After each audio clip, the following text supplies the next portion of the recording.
demikian adanya, maka sang raja ini merasakan, maka sang pengawal ini diminta raja meminta pengawal ini untuk dipenjara. Maka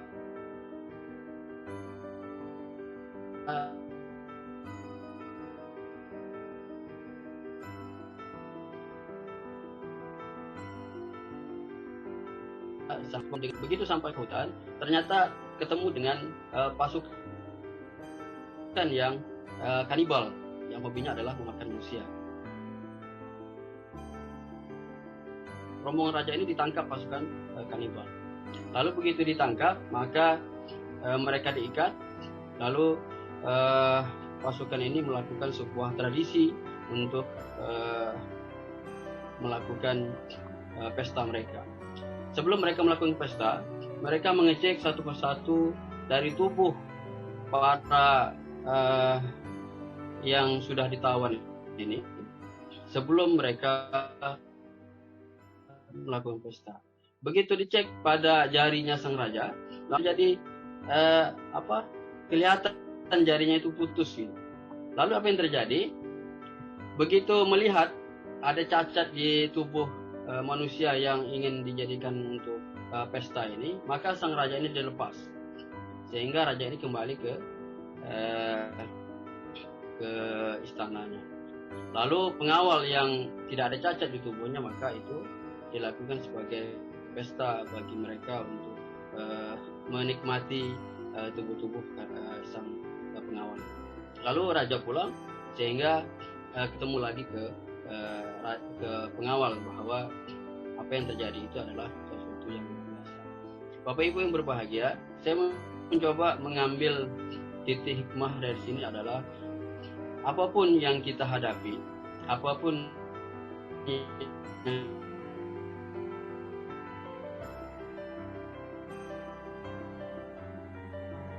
kita di dalam sanubari kita.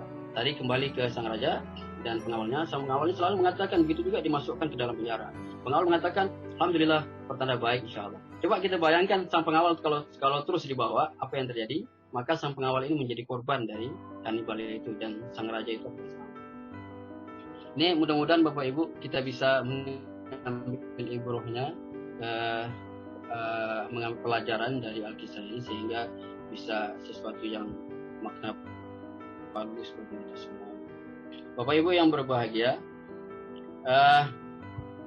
untuk pertemuan pada hari ini saya sebenarnya tidak menyiapkan slide memang, karena saya fokus rencananya apa yang menjadi saya sampaikan pada pagi menjelang siang hari ini itu bagian daripada tulisan saya. Insya Allah nanti akan saya keluarkan di media online berkaitan dengan yang judulnya Fitrah Manusia dan Etos Kerja Menuju Sukses.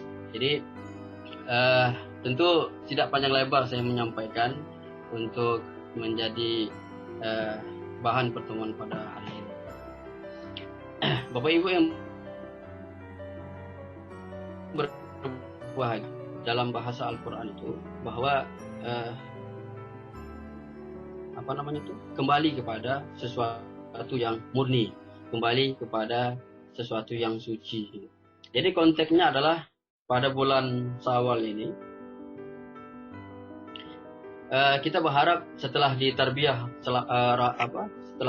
Ramadan selama 1 bulan, maka kita akan menjadi manusia generasi fitrah yang menjadi generasi yang robbani, sehingga sebagaimana fitrahnya kita begitu dilahirkan di muka bumi ini tanpa ada noda, tanpa ada kesalahan, tanpa ada kecelakaan. Tentu salah satunya adalah tarbiyah dari Ramadan itu untuk menjadikan sebagai sarana kita. Bapak Ibu yang berbahagia, kita bisa banyak mengambil referensi berkaitan dengan tarbiyah fitrah ini, sehingga kita bisa melihat secara utuh bagaimana proses fitrah ini yang bisa menjadi implementasi dalam kehidupan kita sehari-hari, sehingga benar-benar kita menjadi generasi-generasi yang robbani. Bapak Ibu yang berbahagia, eh, pada hari ini kita melihat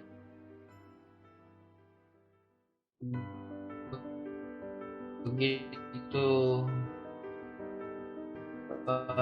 tarbiyah ini yang menjadi tujuan kita, fitrah manusia itu. Dimensi ini dimiliki oleh semua kalangan, apakah masih anak-anak, apakah sudah remaja, apakah sudah orang tua.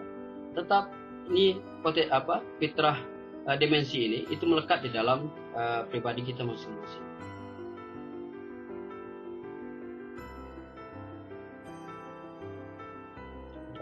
Setelah melekat tadi, pertanyaannya adalah bagaimana kita bisa memaksimalkan potensi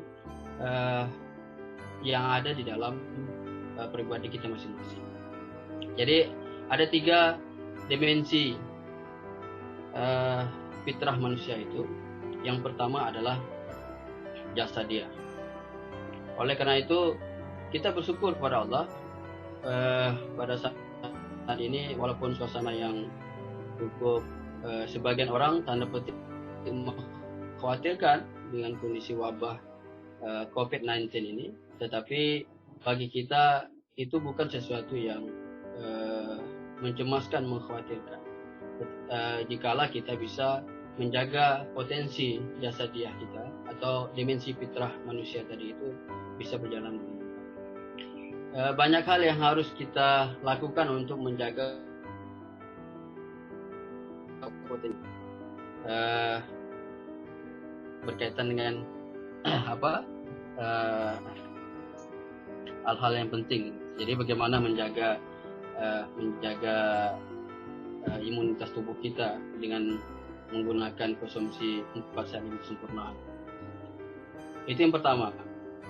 Yang kedua, yang menjadi potensi kita adalah akliyah kita, pemikiran kita, akal kita.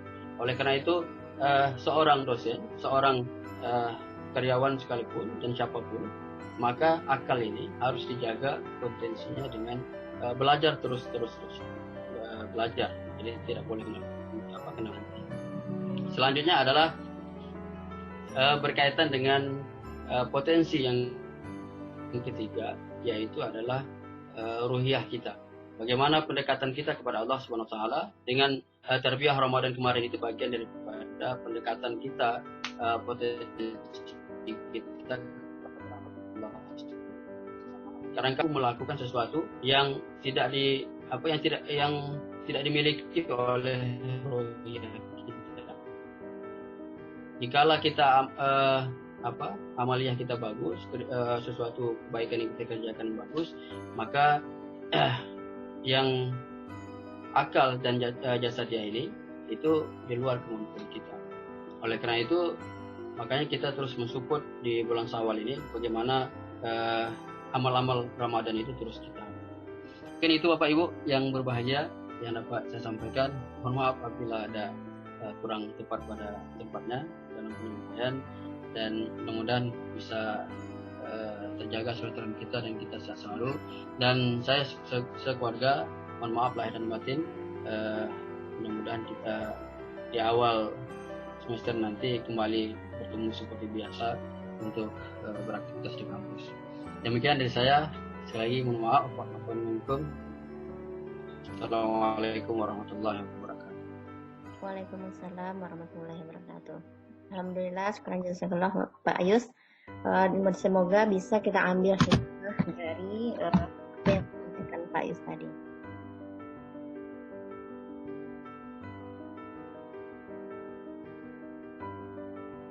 Berikutnya mungkin kita langsung aja karena waktu kita terbatas ya. Kita minta sambutan dari Pak D. Silakan Pak Dr. Mulyono. Silakan. Baik, terima kasih. Assalamualaikum warahmatullahi wabarakatuh. Waalaikumsalam warahmatullahi wabarakatuh. Semoga kita selalu dalam lindungannya, lindungan Allah SWT, dan mari kita sama-sama mengirim salawat kepada Nabi Muhammad SAW dengan ucapan Allahumma sholli ala sayyidina Muhammad. Baik, karena waktu sudah terlihat tinggal 4 menit, mungkin saya nggak banyak, 1 menit atau 2 menit, saya hanya ingin berucap dari sisi pribadi saya dan keluarga, juga dari sisi saya mengucapkan selamat Hari Raya Idul Fitri. Mungkin sudah terlambat, tapi mohon maaf lahir dan batin. Minal aidin wal faizin untuk para kaprodi, para dosen, mahasiswa, juga rekan-rekan yang lain. Jadi yang selama ini mungkin di era COVID ini semua serba tidak jelas. Tapi yang jelas ada beberapa yang informasi yang ingin saya sampaikan. Yang pertama, untuk perkuliahan masih seperti ini. Silahkan yang ada daring tetap dilanjutkan. Silahkan yang punya media audio visual atau dengan video tetap dilanjutkan. Kemudian yang kedua, mungkin untuk rekan-rekan dosen, Kaprodi sudah tahu, ini ke mahasiswa juga. Kebetulan alhamdulillah kita sudah 2 tahun ini menjadi anggota di sebuah asosiasi perguruan tinggi ilmu pertanian untuk swasta, dan itu diakui oleh Dikti. Dan kemudian kebetulan kita anggota, Fakultas Pertanian kita anggota, nanti kita bisa berkoordinasi untuk kurikulum, koordinasi untuk mungkin pertukaran mahasiswa, dan di era sekarang yaitu Kampus Merdeka online meeting Zoom dengan Sekretaris Dirjen Dikti. Mereka mengatakan akan beberapa harus kita lakukan. Kemudian selanjutnya ada beberapa lagi yang selanjutnya tentang KIP kuliah. Mungkin tahun depan bisa kita jaring untuk mahasiswa juga. Mohon informasi tentang KIP kuliah. Jadi silahkan jika ada mahasiswa yang akan melakukan kuliah, karena itu dalam rapat dengan Sekretaris Dirjen Dikti di tahun ajaran 2022 ya, 2001-22 itu kita sudah punya jatah untuk swasta. Sekarang masih negeri, kita yang kemudian swasta nanti kita akan dapat jatah tahun 2001-22. Tapi silahkan jika ada adik-adiknya yang kawan-kawan mahasiswa, ada adiknya ataupun kawan-kawan ataupun koleganya, silahkan informasikan. Kemudian nanti kita bisa data dan kita coba bisa push untuk itu, untuk proses melalui ATCP, karena yang diakui adalah dari sisi dijadikan adalah melalui asosiasi, tidak secara Fakultas Pertanian sendiri yang mengusulkan. Itu yang berhubungan dengan itu. Kemudian tidak lama lagi kita akan ATCP juga bikin satu kegiatan, yaitu kursus online bahasa Inggris dengan tentor langsung, atau tentornya ada langsung dari Belanda. Konsep terakhir kemarin per bulannya adalah Rp8.000, tapi dia online, dan per session ada sertifikatnya. Jadi saya rasa itu beberapa informasi yang saya sampaikan. Nanti untuk lebih lanjut kita bisa chatting. Baik, akhirul kalam, wassalamualaikum warahmatullahi wabarakatuh. Terima kasih banyak Pak Mul. Ini biarkan aja terputus sendiri ya. Saya sebagai moderator mohon maaf lahir